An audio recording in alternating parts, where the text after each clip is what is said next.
Companheira, me ajuda, que eu não posso andar só. Eu sozinha ando bem, mas com você ando melhor.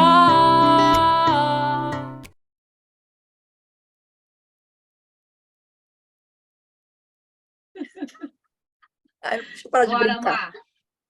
Apresenta Olá, essa belezura aí. Olá, queridas alunas da 5ª Formação de Promotoras Legais Populares pelo Centro Teresa de Benguela, aqui de Itaquaquecetuba, cidade do Alto Tietê. Minhas queridas, vamos para o nosso encontro maravilhoso de hoje. E é uma pessoa, vou segurar aqui comigo do ladinho. É um encontro precioso. Fabiana, eu a conheci na minha formação. Líder, populista, uma mulher de luta, parte por embate mesmo.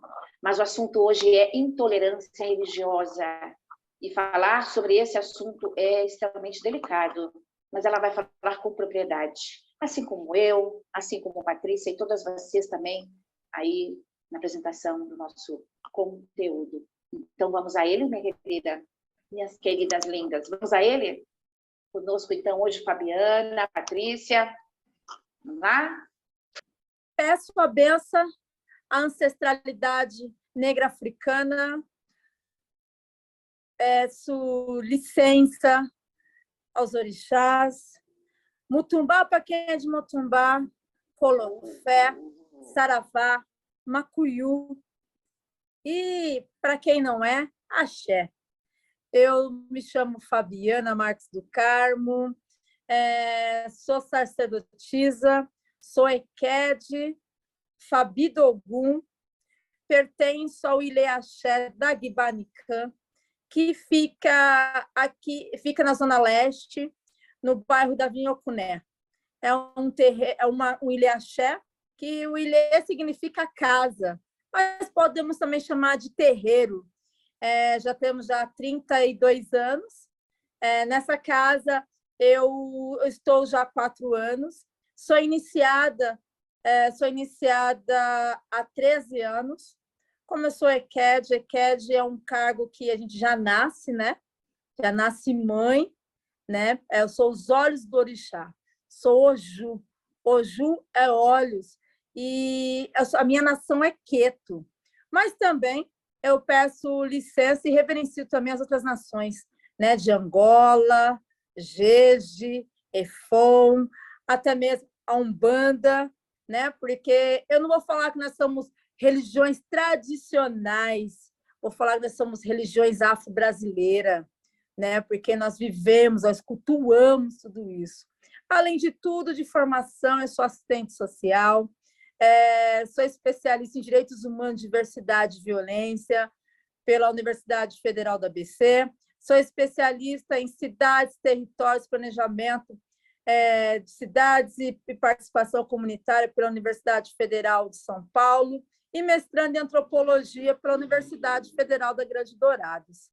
E, além de ser uma mulher de axé, sou periférica, moro em São Mateus, também sou uma mulher lésbica e sambista, né? Um pouquinho assim da minha história. Hoje estou escrevendo a dissertação, que eu não digo que é minha, mas digo que é nossa, porque ela é construída com diversas mãos. E eu trago, como eu sou uma mulher candomblessista, uma mulher de axé, o nome da minha dissertação se chama O Ofó de Exu e os Caminhos de Ogum, o samba que vem lá de São Mateus, pede passagem.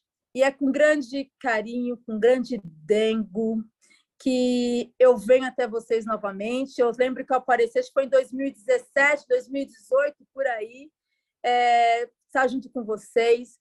E vamos fazer essa troca hoje, né? Vamos falar de mulher preta, mulher de axé, vamos falar de intolerância religiosa, né? Estou aqui à disposição. E abrindo que Orixá, Ogum, né? Que é o Senhor dos Caminhos, o Exu, né? Primeiro vem Exu, eu falei errado, primeiro vem Exu, peço Agô, vem Exu, que é o orixá da comunicação, que ele traga a comunicação, que ele traga caminhos, que ele fala dos caminhos, e Ogum abre os nossos caminhos, que é o orixá do caminho. Exu é aquele que matou o pássaro hoje com a pedra que foi jogada ontem. Eu trago isso porque eu vou trazer o movimento Sankofa.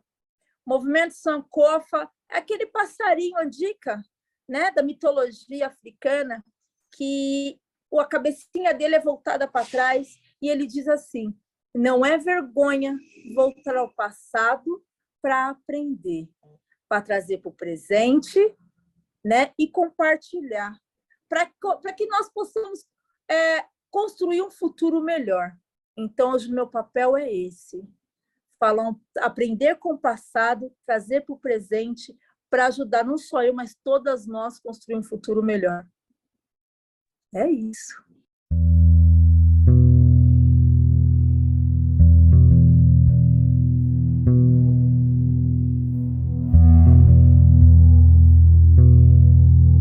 There is a rising tide of intolerance and restrictions imposed on the practice of the right to freedom of religion or belief globally.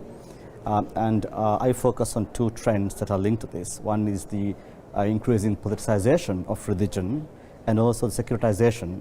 By that I mean that the viewing of rights through a security lens and then getting a trade-off between security and human rights. This affects the space to realize the right to freedom of religion or belief.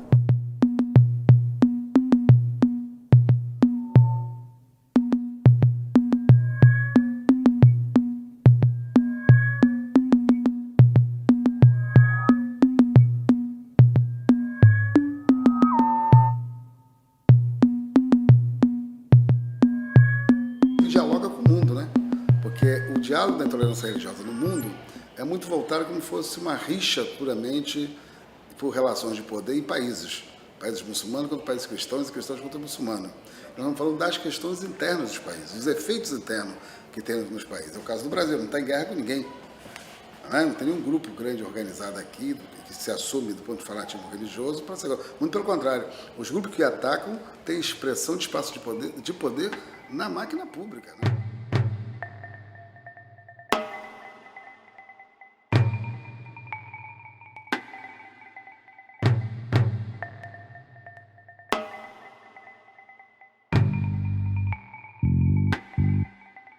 Pela primeira vez, do ponto de vista dos dados nacionais, do Disque 100, a Secretaria de Igualdade Racial fez um mapeamento dos agressores, porque até então se falava das vítimas. As vítimas, todo mundo sabe o que é as vítimas. E os agressores?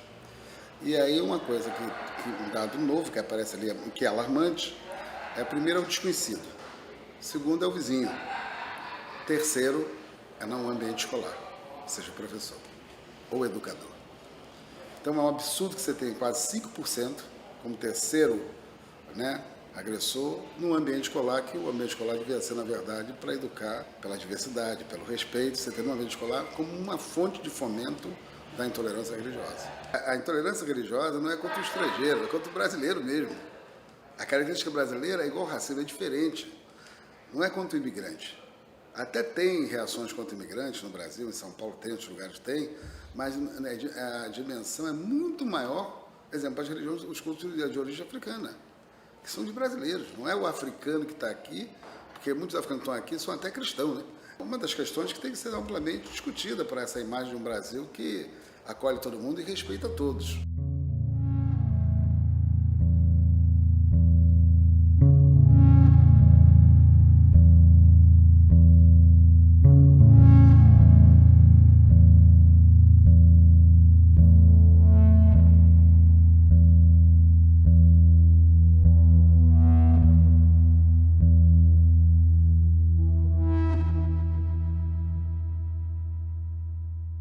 Vamos lá, gente. Então, dentre muitas questões que nós queríamos abordar ainda, uma das que a gente não poderia deixar passar é sobre a intolerância religiosa, e isso tem um motivo, né? Houve um aumento absurdo, e eu não quero tocar em assunto político, mas esse aumento absurdo que teve sobre intolerância religiosa foi nesse último governo, e a gente sabe que existe essa demanda né, essa demanda de quando a gente tem uma autoridade, quando a gente tem um representante que assume uma postura que não é laica, né, que assume uma postura que direciona para algum tipo de religião, então adeptos daquela religião, né, pessoas que seguem aquela religião, acabam que seguindo, né, aquela liderança, apesar de sabermos que a gente que precisa ver esse respeito, né, entre o que eu acredito e entre o que o meu vizinho acredita,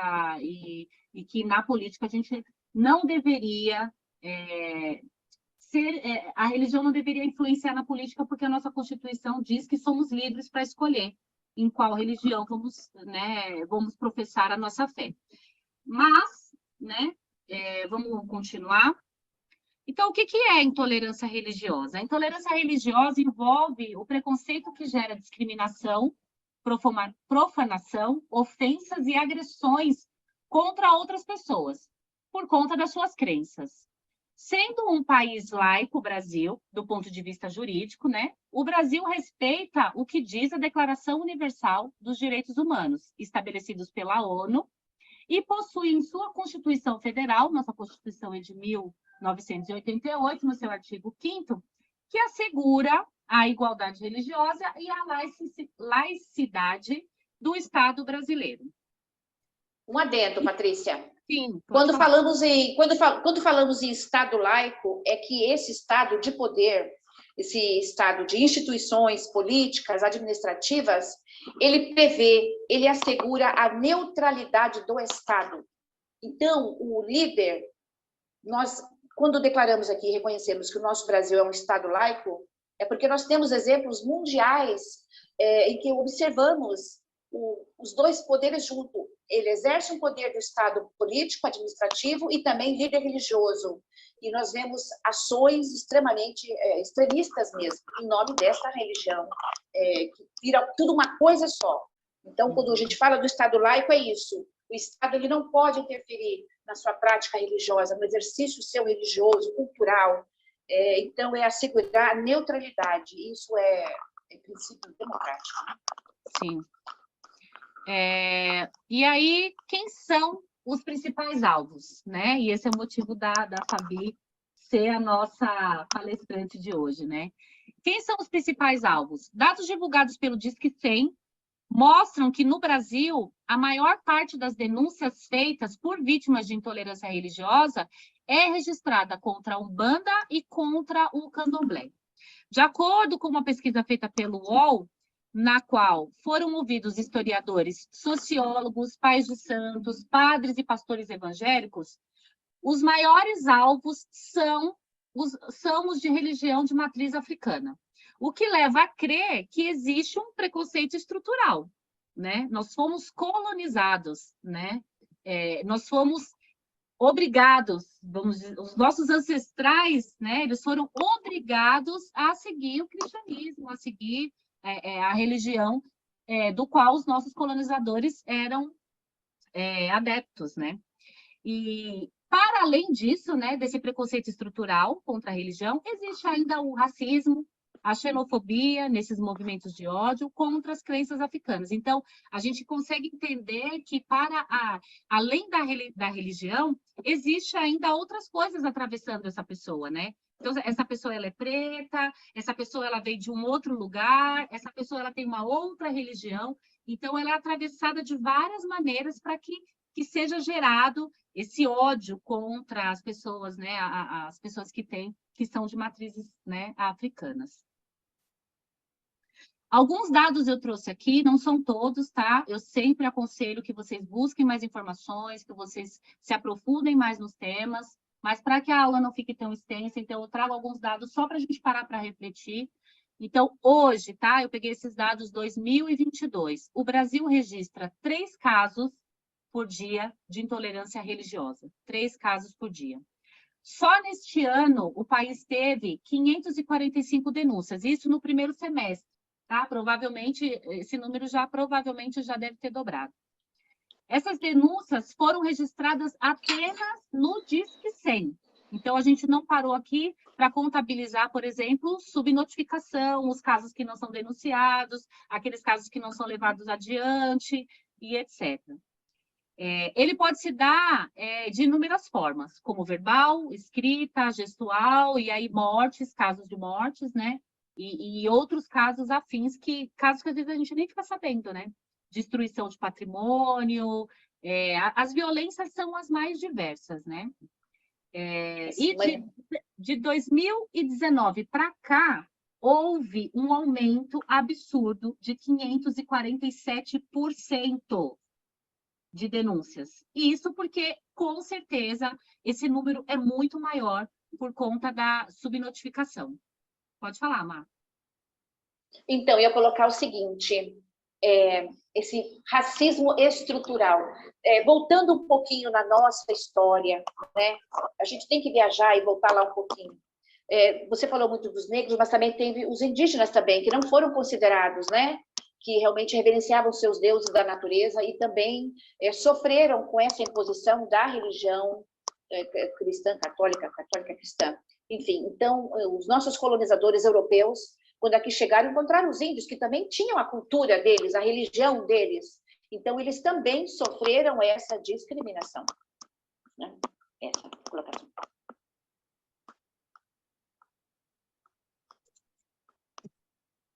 Eu trouxe aqui para a gente ver o tamanho, né, da discrepância, né, dos números, né, de denúncias que são feitas de denúncia por conta do racismo e do preconceito, da intolerância religiosa, né? As denúncias no primeiro semestre, no segundo semestre de 2021, para denúncias do primeiro semestre de 2022.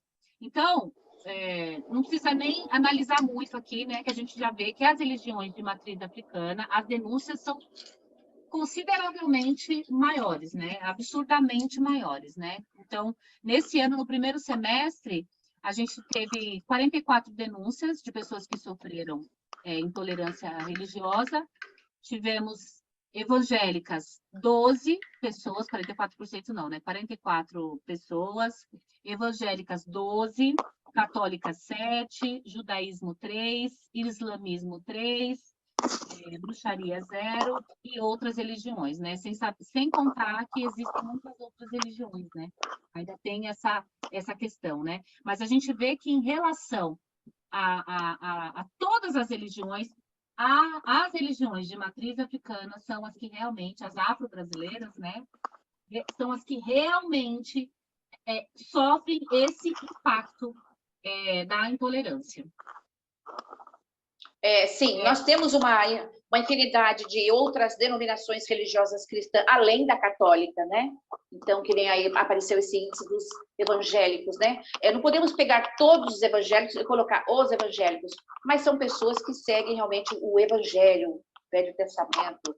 Então, assim, eles também sofrem essa discriminação. Vestimenta, horário que os cultos realizam, enfim, vamos continuar. E aí eu trouxe aqui algumas ações que são feitas para o combate, né? Então, a intolerância religiosa é crime. Então, isso tem que ficar muito claro. Isso tem que ficar muito nítido. Isso tem que ser uma coisa muito declarada. A gente precisa entender que é crime. A gente entendendo que isso é crime, a gente corrige a nossa fala, a gente se reeduca, a gente educa os nossos filhos, né? A gente reeduca a sociedade, né? Dentro das escolas, professores também adotam outras posturas. A gente precisa adotar uma nova postura e entender que isso é um crime, previsto em lei, com vários artigos, dependendo das condutas de cada artigo, né? O qual a pessoa está ali infringindo a lei, tem uma punição para questões jurídicas, né? Para a pessoa prestar conta, né? Eu trouxe aqui uma lei estadual, né, já que a gente está falando majoritariamente aqui de São Paulo, então, no estado de São Paulo, então, a cidade que a gente está fazendo a aula é Itaquaquecetuba, mas toda a região do Alto Tietê também é regido pela mesma lei, tá? Então, pune administrativamente as pessoas que cometem atos de intolerância religiosa e, se condenado, o infrator pode pagar multa de até R$95 mil, né? O Disque 100 foi da onde eu trouxe esses dados, mas que que fique também bem entendido aqui, que todas as delegacias devem estar preparadas, aptas para registrar esse tipo de crime, de intolerância, não só religiosa, mas a intolerância racial, sexual, entre outras. Uma coisa que a gente tem batido muito nessa tecla em quase todas as aulas, né, Marisa? É que existe um despreparo, existe uma falta de capacitação dos órgãos públicos para entender, né, essas novas legislações que elas vêm sendo inseridas. Essas novas legislações, elas vêm sendo colocadas, né, o mundo está mudando, a nossa forma de enxergar as pessoas está mudando, mas as pessoas não estão sendo capacitadas, né? O corpo jurídico não está sendo capacitado, né? Toda a nossa legislação ela está sendo adequada, mas essas pessoas que atendem essa população que está sofrendo esses abusos, elas não estão conseguindo, de fato, atender essas pessoas, né? Muitas vezes elas são revitimizadas, elas são deslegitimadas, elas não são incentivadas a deixar para lá, né? A não registrar essa ocorrência e tudo mais. E em São Paulo existe um serviço específico para crimes raciais e de intolerância que fica na Brigadeiro Tobias 527. Né? Eu deixei os dados aqui, mas depois eu passo para vocês os slides, ou vocês podem rever a aula também todas as vezes que for necessário, que vocês precisarem saber de mais informações. E aqui eu coloquei algumas coisas para a gente debater qual que é o papel da sociedade. E a primeira aqui é a educação. A educação é a base de tudo que a gente precisa reformular. Reformular mesmo. Essa educação que está aí, ela está obsoleta, ela está arcaica, ela não está dando conta, né, de todos os abusos, de todas as violências que as pessoas vêm sofrendo. Então, a educação, eu acho que o papel da sociedade na parte da educação é fundamental, né? A gente precisa sempre estar divulgando os mecanismos de proteção à intolerância religiosa, então, Disque 100, denúncias na delegacia, os órgãos competentes para isso, né? E o respeito é outra coisa que é fundamental, porque para além de todos os recursos que a gente pode ter, de denunciar, de criminalizar, de fazer tudo que a gente precisa, eu acho que ainda assim, como seres humanos, a gente precisa respeitar o próximo. A gente precisa respeitar quem está do nosso lado. A gente precisa respeitar as pessoas que a gente não conhece, as pessoas que a gente conhece, a gente precisa respeitar a humanidade como um todo, né? E aqui eu coloquei uma questão para o próprio governo. Como que o poder público pode ajudar nisso, né? Promovendo essa cultura de respeito. E aí a gente pode pensar em várias ações, né? Desde cartilhas, ações dentro da sociedade civil, né? A gente pode pensar maneiras, né? Do governo trabalhar isso de forma preventiva, reeducando a população, né, com muitas coisas. Eu trouxe esses 4, mas com certeza a gente tem muitas outras maneiras de entrar de combater isso, né, da intolerância religiosa. E aqui o Centro Teresa encerra. Mas por que a gente trouxe a Fabi hoje? Provavelmente vocês devem ter perguntado, né? Mas por que você trouxe uma pessoa específica de uma religião, né? A gente trouxe a Fabi específica da religião porque é realmente a religião dela que sofre os maiores ataques, os maiores abusos e os maiores crimes de violência voltados para a intolerância, perseguição religiosa e tudo mais. Então, nada melhor do que uma pessoa com propriedade nesse assunto para falar sobre isso, né? Para falar sobre isso. Então, deixar claro aqui também, né, que a gente tem a Marisa é de uma religião kardecista, não sei se eu poderia falar, Má, se tem algum problema. Sim, claro. Não, nenhum. A Marisa é kardecista, eu sou evangélica, né, e a Fabi... Eu sou candomblecista. Candomblecista. Não, eu pensei que você fosse falar, eu sou uma macumbeira. Não, é que nem eu falo. Não, eu assumo, eu sou macumbeira, eu sou macumbeira. Assim, estamos aqui numa relação de amizade, de respeito, né, e de cumplicidade entre nós que independe da nossa religião. Independe. E é sobre isso que a gente quer falar, né? Eu acho que é sobre isso, é sobre o que nós somos, é o quanto a nossa humanidade nos une, independente da religião que a gente é, né? Então, Sim. Fabi, manda brasa, com você. É aquela coisa, né? Eu falo que eu sou macumbeira, assumo, eu sou macumbeira. A macumba, nada que é uma dança, né, gente? É uma dança. A macumba, que nem eu li há pouco tempo, se vocês quiserem, eu também retorno a ler. Vou ler para vocês, né? Pelos estudos aqui, eu vou ler a nota introdutória dos autores Luiz Antônio Simas e Luiz Rufino, do livro Ciência Encantada das Macumba. Está aqui, gente. Né? Onde é que o que ela vai trazer? Eu me defino como macumbeira, né? Das palavras desses autores, eu me defino também.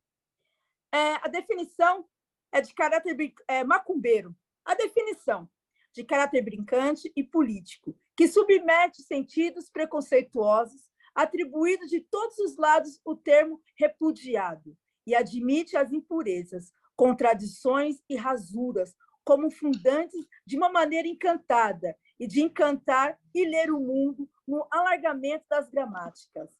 O macumbeiro reconhece a plenitude da beleza, da sofisticação e da alteridade entre as gentes. A expressão macumba veio muito provavelmente do quimbundo, do cumba, feiticeiro, o prefixo ma. No quincongo, a forma plural, cumba, também designa aos encantadores das palavras e poetas. Macumba seria, então, a terra dos poetas, os feitiços, os encantadores, de corpos e palavras que pode fustigar e atazanar a razão intransigente e propor maneiras plurais de resistências pela radicalidade do encanto, em meio às doenças geradas pela retidão castradora do mundo como a experiência singular da morte. Simas e Rufino, 2018, página 1. Isso é ser macumbeiro. E a gente está fazendo aqui, que nem eu comecei a falar para as meninas, né? Nós estamos fazendo magia preta. Essa magia preta, eu vou dizer para todos vocês, minha gente, a magia preta é isso aqui, ó. É falar. É isso, falar. É a potência, o ofó. O ofó significa encantamento, palavras. E a gente está fazendo aqui, através das nossas palavras, através desses vídeos, trazer o conhecimento. Então, nós estamos fazendo aqui o nosso encantamento, nós estamos fazendo a nossa magia, nós estamos fazendo o nosso ebó. O ebó que eu falo é trocando essa energia. É o ebó da responsabilidade, é o ebó do cuidado com o outro, dessa afetividade que a Patrícia trouxe há pouco tempo. Ó, antes da gente ser o que nós somos dentro das nossas religiões, nós temos a questão da amizade, do afeto. Temos 3 pessoas aqui de 3 religiões diferentes, né?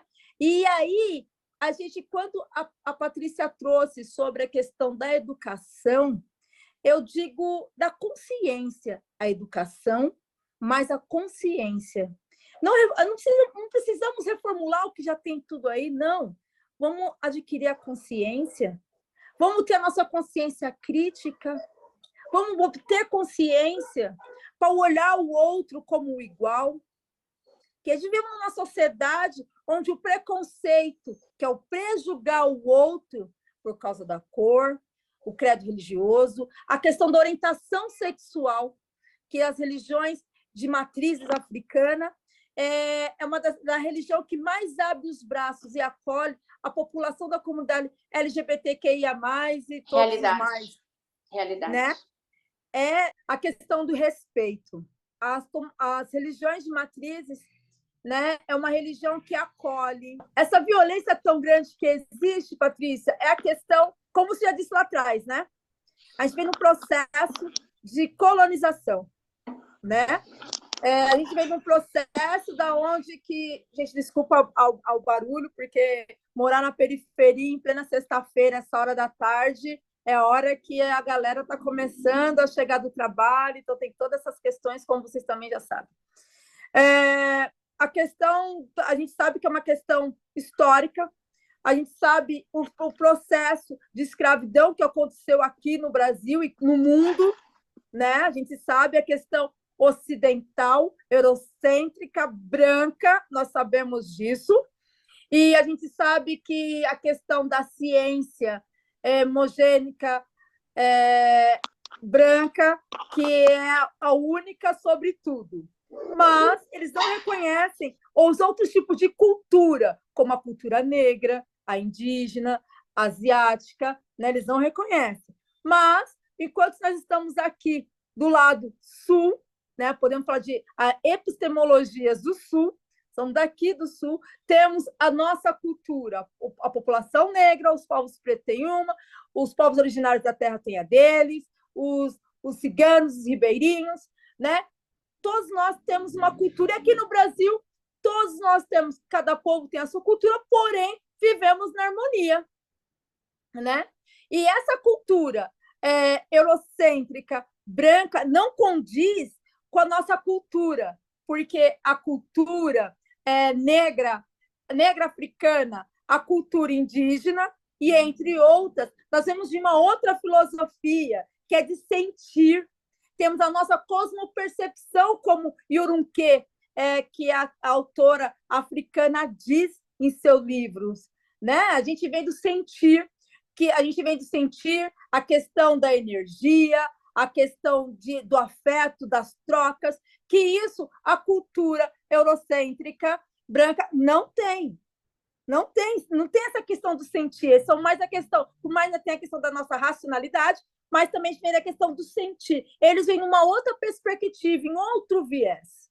E com isso, como já todas as meninas já disseram aqui, né, a questão do racismo estrutural, porque a nossa sociedade ela foi construída, infelizmente, sobre violências, as violências ocultas, né, que geram o racismo estrutural, onde mulheres, principalmente as mulheres pretas ou negras, pagamos por isso, né? A gente pode olhar, não vou me estender sobre isso, porque a Patrícia já trouxe isso, né? E a nossa outra companheira, desculpa que eu esqueci o nome, desculpa.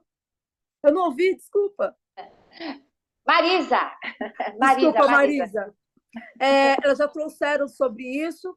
E as violências que nós sofremos, a gente sabe que eu também não vou me aprofundar sobre a nossa conjuntura política, que aflorou, né? Aflorou a questão do ódio, né? A questão da palavra única. Nós vivemos conforme a legislação, as leis que reverberam o nosso país, falando do Estado laico, e aí hoje nós questionamos qual Estado laico que nós vivemos. De uma certa religião estar no pedestal e a outra ser criminalizada, apontada, julgada, queimada, invadida, sofrer violências, até mesmo mortes. Quantos terreiros, quantos ilê-axé já foram queimados, já foram sucateados. O sucateado que eu digo as pessoas entram, queima, acaba, dissemina. Quantos?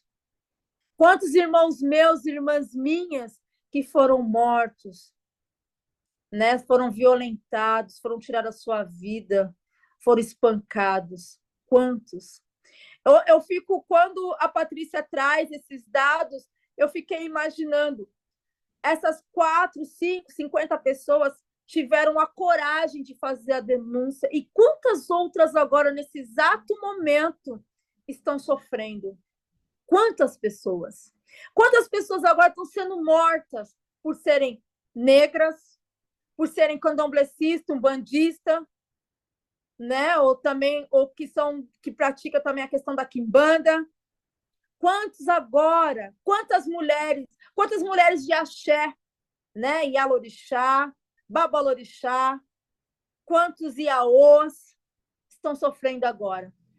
A questão do preconceito. Dói dizer, dói.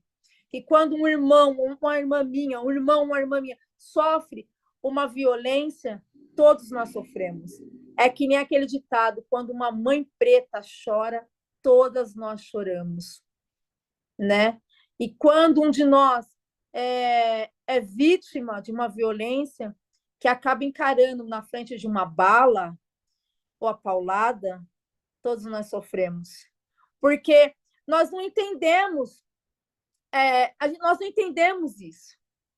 As religiões, eu digo, não vou dizer religião porque nós cultuamos, então a cultura é uma cultura, porque a gente vive isso. Quando você vive alguma coisa, é cultura, sabe? É cultura. Então, eu vivo isso, de estar dentro do meu Ilê Axé, de estar cumprindo os meus preceitos, ajudando a minha família, ajudando a quem precisa, dentro do meu Ilê Axé, dentro da minha comunidade.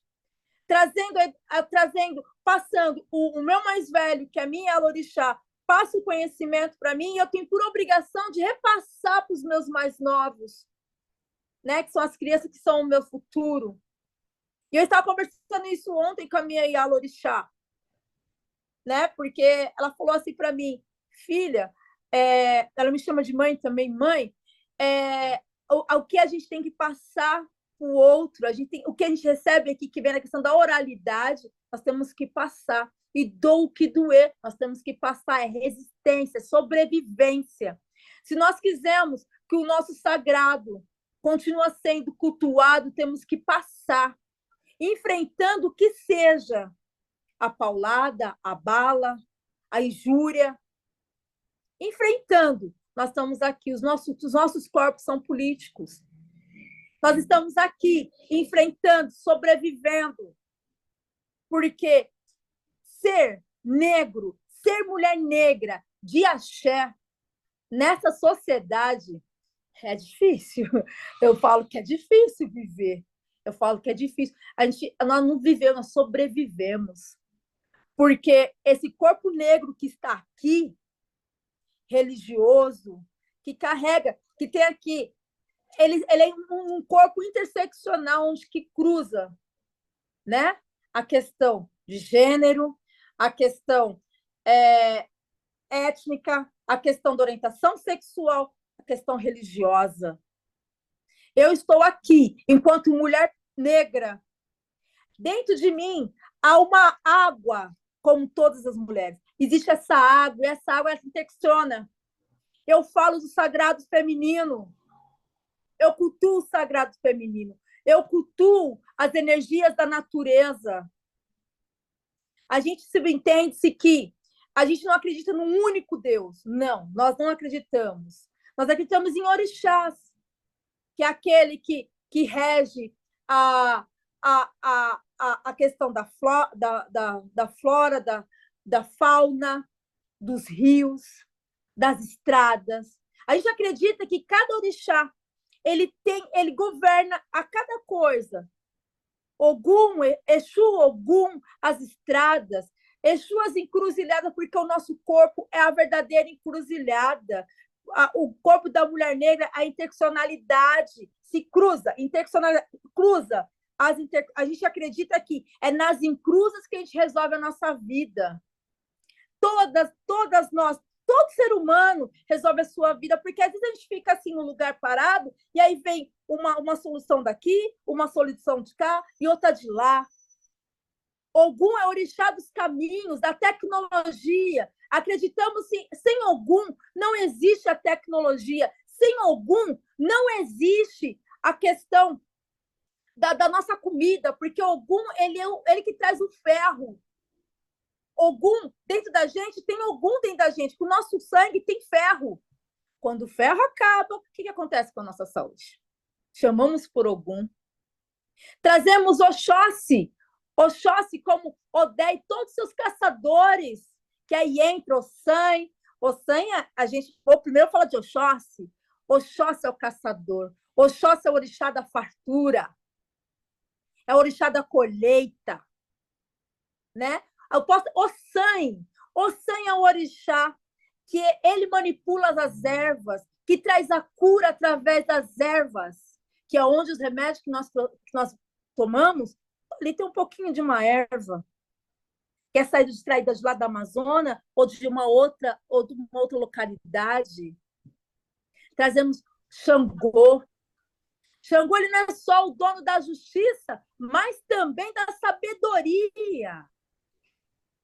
Trazemos aí Omulu, que Omulu é dono da terra. Sem a terra, como é que nós vamos viver? Como é que a gente vai sobreviver? Como que vai existir os grãos, as sementes, que vai a árvore, os frutos? O Mulu é aquele que cuida da nossa saúde. É o Mulu. Trazemos Nanã, a nossa mais velha do panteão dos orixás. É a senhora mais velha. Eu estou trazendo primeiro a família Jeje, a mais velha, que ela é a sabedoria que nos aconselha. Eu falo que Nanã, essa orixá, é a nossa mais velha, a nossa avó. Sabe aquela senhora que a gente chega para conversar e traz os conselhos da vida? É Nanã.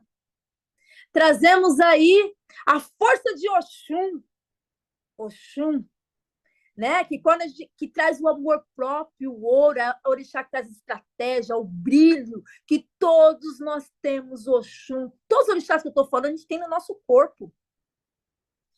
Trago Oiá, Inhaçã, né? Porque Oiá na questão Yorubá e também na questão de Banto, que tem Matamba, Oiá, é a dona do vento, das ventanias, é a dona do raio, da paixão, da guerra, é a dona do vermelho, é a dona do fogo, que onde essa mulher passa, ela esquenta a gente, é a questão da luta, como Nanã também. Tem Obá. Obá foi uma das mulheres de Xangô. Obá, quando ela sai do reino de Oió, ela continua a lutar. Eu digo que Obá é uma das orixás mais feministas que existe. Que Obá, ela não se rende ao patriarcado. Ela sempre vai à luta. Que quando a gente fala, quer pedir paixão? Conversa com Obá. Quando a gente sabe quem é cada orixá e cada função de um orixá, nós simplesmente, sabendo quem são eles, a gente também tem a ciência. E a gente também se fortalece na luta. Sabendo essa essência de cada orixá.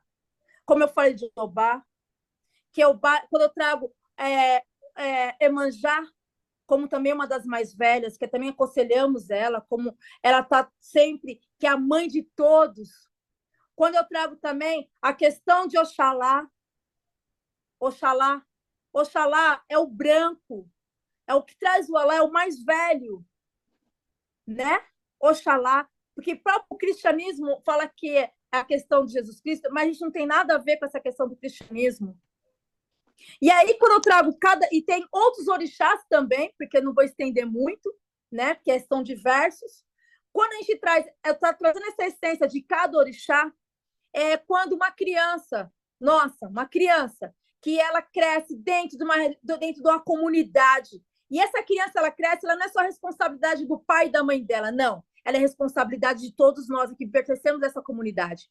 Quando essa criança ela é iniciada ao culto e ela vai para a escola, que ela vai vestida de branco, com seu paninho na cabeça, com o seu quelê no pescoço, e ela sabe os preceitos a cumprir, né? E essa criança ela sofre uma questão, sofre a intolerância religiosa. Nós temos, que nem o CEPIR, temos advogados, temos associações que protegem, né? A gente comunica, e aí é falado, quando essa criança também tem a delegacia, que nem você disse. Eu dou um exemplo, quando o meu filho ele se iniciou no candomblé, ele tinha 8 anos de idade, e aí ele estava cumprindo os preceitos dele. Mas antes dele cumprir os preceitos dele, eu fui até a escola e chamei a coordenadora e a diretora e avisei. Olha, o meu filho, ele vai se iniciar, a nossa família é uma família nós cultuamos orixás, somos de matrizes africanas, somos do candomblé, somos candomblecistas, e meu filho está iniciando no culto, e que simplesmente ele vai chegar aqui todo de branco, ele vai chegar aqui de boné. Só que o boné dele, não vou deixar ele estar de boné, porque a gente sabe que dentro da escola não pode usar o boné, mas vamos usar o equipar, que é um chapéuzinho colocado aqui para cobrir o ori dele. E quando nós cobrimos o nosso ori, nós estamos reverenciando a nossa ancestralidade e os nossos orixás. Ele vai chegar aqui assim. E a gente já estamos avisando. Se ele sofrer algum tipo de preconceito, nós vamos correr atrás dos nossos direitos, porque nós temos direito. Olha lá a Constituição nos amparando. Olha lá o artigo 6º, o artigo 5º. Olha lá a Constituição. E nós vamos fazer valer. Que os povos, às vezes, muitos não sabem dos nossos direitos. Mas hoje em dia isso está mudando. Hoje está mudando. Porque hoje o candomblessista, o bandista, o quimbandeiro, o juremeiro, nós estamos botando a nossa cara. Olha a luta do movimento negro, que também tem tudo a ver. Olha a luta do movimento negro. Olha a luta das mulheres. Olha a luta das mulheres de axé. Nós hoje viemos aqui falando, hoje a gente assumiu. O censo está aí. O censo está aí, minha gente. E cada vez que nós dizemos que nós somos mulheres pretas, assumimos a nossa etnia, a nossa religião, a história vai se fortalecendo, vai criando políticas públicas, né? Para que a gente possa combater o racismo, a intolerância religiosa, o preconceito. Porque o preconceito, ele dói, não é só aqui, é na alma. Então, quando as nossas crianças são educadas, e quando eu trouxe essa história, um pouquinho de cada orixá, ele sabe essa ciência, ele sai de dentro das comunidades fortalecido. E quando a gente traz essa questão, porque é tudo passado na oralidade, tudo é passado na oralidade, lógico, tem uns caderninhos também, eles anotam, né? E eles ali, a gente traz como, olha, você é pertencente, você é importante dentro dessa comunidade, não importa a idade que você tem. Aqui dentro também tem uma hierarquia. Aqui você respeita a nossa hierarquia, como nós te respeitamos, que você é uma criança dentro da nossa comunidade, ela é muito importante. É um dos seres mais importantes que existe, porque ele é a nossa continuidade. E o nosso mais velho também, porque nós vemos o nosso mais velho como a sabedoria. Sendo o meu mais velho, eu não posso estar aqui falando. Porque primeiro eu tenho que aprender com o meu mais velho, para eu estar aqui falando, para ensinar a criança. Porque essa criança, ela é o meu futuro. É o futuro da nossa nação. Essa criança que vai fortalecer. Aí tem a educação de terreiro, que é essa educação vem de dentro de casa. Essa educação que a gente não aprende dentro da escola formal. É informal. Olha lá Paulo Freire dizendo. Olha Paulo Freire dizendo, a educação fora do muro das escolas. E dentro do terreiro nós temos psicólogos, temos pedagogos, assistentes sociais, temos advogados, temos médicos, temos todas as profissões dentro do terreiro. E ali dentro é uma comunidade onde nós aprendemos, trocamos, a troca de saberes. Olha lá, Boaventura dos Santos vai dizer sobre isso. Yorunquê vai dizer sobre isso. Lélia Gonzalez vai dizer sobre isso. Abdias Nascimento. A gente vai dizer também sobre a questão... Beatriz Nascimento vai falar sobre a questão do quilombismo. Nós aquilombamos. O que é o aquilombar? É estar todo mundo junto, independente da sua cor, do seu credo religioso. Nós estamos aquilombando. E quando as comunidades, quando um Ilê Axé abre as portas, você pode ser cristão, budista, você pode ser ateu, você é bem-vindo. Você pode ser gay, você pode ser lésbica, você pode ser trans, você pode ser travesti, você pode ser rico, você pode ser pobre. Nossos braços estão abertos para te acolher. Os nossos braços estão abertos para te acolher. A gente não quer saber a sua cor. A gente não quer saber quem é você. Simplesmente nós estamos aqui. E isso faz parte da educação de terreiro. A nossa casa, os nossos Ilê Axés estão de portas abertas para receber. E quando a gente recebe, a gente simplesmente vai olhar para você com afetividade. Porque acreditamos que a afetividade ela que vai transformar esse mundo numa perspectiva africana. A perspectiva africana que eu trago, que são dos povos que vieram dos meus ancestrais, dos nossos ancestrais, que diz para a gente olhar como um todo, é olhar, é o sentir. É sentir não só a questão, quando os tambores estão chamando a nossa ancestralidade, quando eu falo, ó, quando eu ouço o tambor me chamar, o atabaque me chamar, estão me chamando não só para a guerra, mas está chamando para eu abraçar os meus. O tambor é isso.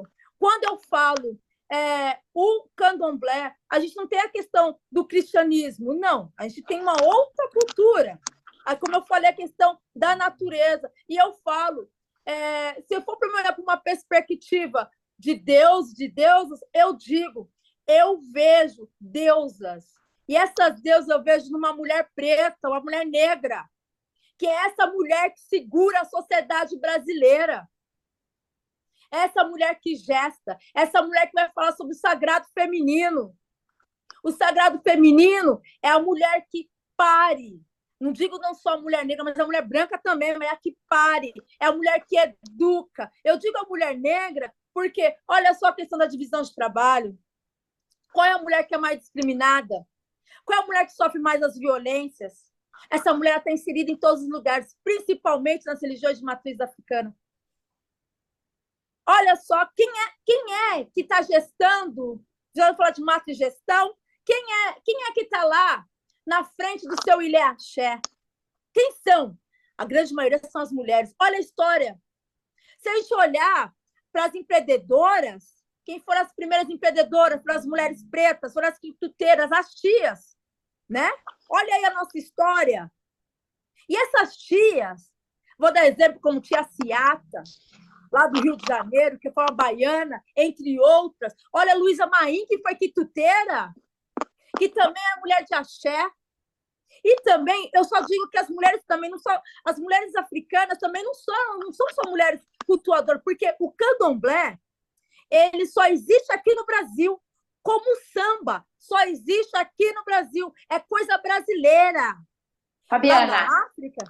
Fabiana, você está falando de identidade nacional. Você está falando de um sentimento nacional, de pertença a uma comunidade histórica, cultural, linguística, social, que corresponde mais ou menos a qualquer país, região ou comunidade política. Isso é construção da nossa identidade. A identidade brasileira múltipla. Então, isso é sentimento de pertencimento que você está trazendo. Sim. É maravilhosa. Sim. E eu digo tanto pertencimento porque é o seguinte, candomblé, umbanda, quimbanda, só existe aqui no Brasil. Não existe na África. Na África, cultua orixá. São cultuadores orixá. Samba, aqui no Brasil, isso é nosso. Que a cultura eurocêntrica, branca, passa o rolo compressor. Invisibiliza quem somos, de onde viemos. Mas também ressalto que quando a população, os negros escravos chegaram aqui, os muçulmanos também chegaram. Nós temos os muçulmanos, né? Que é uma outra vertente, que também tem que ser respeitados. Né? Os negros muçulmanos chegaram aqui também.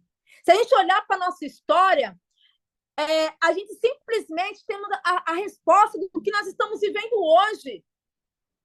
O racismo estrutural é que faz a questão da invisibilização. O racismo estrutural, o racismo institucional. É muito triste dizer que nós temos os capitães do mato, que vêm para a periferia, né? E aí a gente já sabe quem vão ser pegos. Tem cor, tem cheiro, né? Tem endereço. A gente pode dizer isso. Eu não tenho vergonha quando eu fico muito feliz e agradeço quando a Patrícia me convidou para fazer uma fala para vocês. Eu falei para ela, peraí, Patrícia, me dá 5 minutinhos, porque eu tenho que cobrir minha cabeça. Eu tenho que colocar o meu fio de conta, colocar a minha roupa, porque eu aprendi que Eu só peço a Go desculpa por eu não estar com o meu pano aqui. Porque o certo, eu tinha que dar a todas vocês um pano. Porque o que significa o pano para a mulher africana, né? Para a mulher candomblessista, o pano significa o nosso melhor. Eu, como uma EQED, eu tinha que estar com o meu pano, porque o meu pano, eu limpo o orixá, o seu suor. Porque o orixá, quando ele vem para esse aiê, que é terra, ele sai do Orum, que é céu, esse aiê, ele vem para brincar com a gente. Vem para trazer a sua boa notícia. E com esse pano, eu enxugo o seu rosto. Com esse pano, quando o filho dele está aqui, está em transe, é que eu enxugo também. E cuido desse ser humano. E trago ele depois que ele está em transe, e trago ele para essa terra com muito amor, com muito dengo, porque eu vou falar uma coisa, o amor, ele é ocidental, eu vou para o dengo, porque o dengo, ele é ancestral. O dengue é aquele que acolhe, é aquele que traz, que balança no braço, é aquele que te abraça, é aquele que vai olhar para você como um igual, independente seja homem, mulher, criança, idoso. O dengo. O dengo é uma palavra banto. O dengo, ele é muito mais afetividade. Esse dengo que eu aprendi com a minha bisa, com a minha avó, com a minha mãe, que chegou quase aqui, ela veio falando, já correu. É o dengo que eu aprendi dentro do Ilhéaxé, com a minha Yalorixá, com os meus irmãos. Então, a gente traz essa questão da afetividade, o dengo. E eu falo para todo mundo. Obrigada, Patrícia. Obrigada a você. Marisa, por estar fazendo essa escuta. Eu estou trazendo para vocês o meu melhor. Aí, muitos vão falar assim, vão ouvir essa fala, vão dizer assim, mas vocês fazem isso, vocês fazem aquilo outro. Toda religião.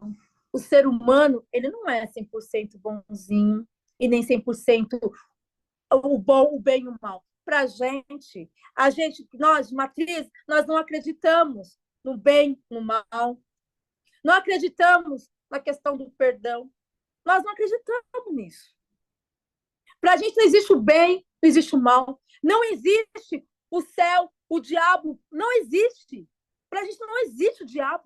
A gente não existe. Exu não é diabo. Exu, quando a pessoa traz fala de Exu, o eurocentrismo pinta esse orixá como o diabo. Mas não é. Na criação do mundo, o orixá Exu é o mais próximo dos homens e das mulheres, porque ele é o orixá, além de Oxalá, que ele conhece o nosso corpo, parte por parte. É o mais próximo da gente, ele é o mensageiro, ele é o comunicador. Então, o ocidentalismo pinta Exu como o diabo. Na minha religião não existe o diabo. Não existe. Querida. Querida. Então, vai cair de novo. Ai, meu pai! E aí, por aqui? Assim, não, nós estamos aqui, eu ouviria uma tarde toda. Com certeza. A gente bateria um papo a tarde toda. Eu acho que isso é assuntos assim para a gente. Não dá para trazer tudo numa aula, porque é muita coisa, assim, sabe? É muito conhecimento, a gente precisa refletir sobre tudo isso. Sim. Umas das outras, né? E assim, eu já te convido para que você traga uma aula dessa para a gente no ano que vem, que vai ser presencial. Sim, por favor. Por favor. E assim, para finalizar, a gente tem aqui mais 5 minutinhos, né? Eu queria que a Marisa trouxesse também, que você trouxesse uma última fala de agradecimento, tudo, e que a Marisa também trouxesse os canais em Itaquá, que é utilizado para trazer informação, né? Que é no caso do Compir, os conselhos e tudo isso, né? Onde é que a gente busca conselho, né? Onde é que a gente busca ajuda, onde é que a gente se aproxima para entender melhor essas histórias. Então, vocês têm 5 minutinhos. Não mais que isso. Posso rapidinho, eu vou só, o meu vale 1 minuto aí, pode cronometrar.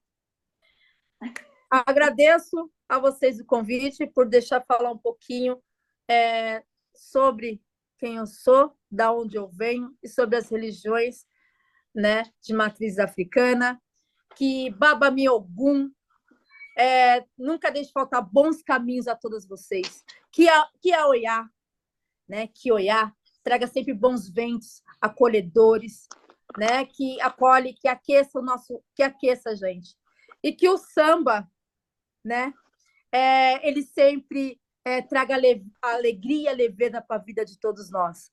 Eu só gostaria de agradecer a todos vocês, a todos, e obrigada, Patrícia e Maísa. Acho que eu falei errado de nosso nome, desculpa. Má, pode ser Má? Má. Pode ser. Sempre. Por esse ebó de palavras, por esse ebó macumbístico, que eu posso dizer aqui, essa magia preta que foi feita aqui. Obrigada por esse ebó de autocuidado, que quando nós trazemos essa questão de falar do outro, da religião, que é muito sensível, isso é um ebó de autocuidado e de muito afeto. Muito dengo para vocês. Obrigada. Que vocês tenham muita axé na vida de vocês. Obrigada, Fabiana maravilhosa. Minhas queridas alunas, tivemos esse momento de fala, de pertencimento, e eu muito honro a Fabiana, e saúdo a todos nossos queridos irmãos candoblecistas de todas as denominações de expressões religiosas de matriz africana. Minhas queridas, temos os canais, sim, de comunicação, temos artigos, temos a lei, e temos em Itaquaquecetuba o COMPIR, Conselho da Promoção e Igualdade Racial. Eu, com muita honra, fui convidado por você, Osmar, fotógrafo Osmar, me convidou para participar. E eu estou lá como promotora legal popular, representando também o Centro Teresa de Benguela. É um espaço de fala, é um espaço de receber orientação e justiça. Então, nós temos o COMPIR em Itaquá, temos o COMPIR no Alto Tietê. E o COMPIR está lá de portas abertas, acolhendo qualquer situação de discriminação racial e religiosa. Nós temos, sim, poder constituído no nosso município, nós temos os canais de comunicação para isso. E temos a nós, promotoras legais populares, com uma escuta qualificada. Somos todas mulheres, somos todas mães, mulheres que abraçam todas as culturas e todos os povos. Esse é o nosso Brasil, lindo, maravilhoso. Temos a língua e temos o nosso passado colonial. E nós temos tantas expressões com todo o seu poder de fala e de se colocar. Nós temos o Dia Mundial da Religião. E nós temos sempre essa ação, esse movimento de trazer para vocês alguém que possa falar com propriedade. Poderíamos trazer um evangélico, um padre, mas nós trouxemos alguém com propriedade para falar sobre as matrizes africanas, que somos todos brasileiros e somos todos, né? Tem tantas expressões que degrinem a presença do negro, mas não podemos esquecer jamais das contribuições, desde a nossa colonização e até agora. Então, nos façamos representar por essas pessoas com esse poder de fala. Minhas queridas, eu fico por aqui. Um beijo nas bochechinhas. Fabiana, eu te amo.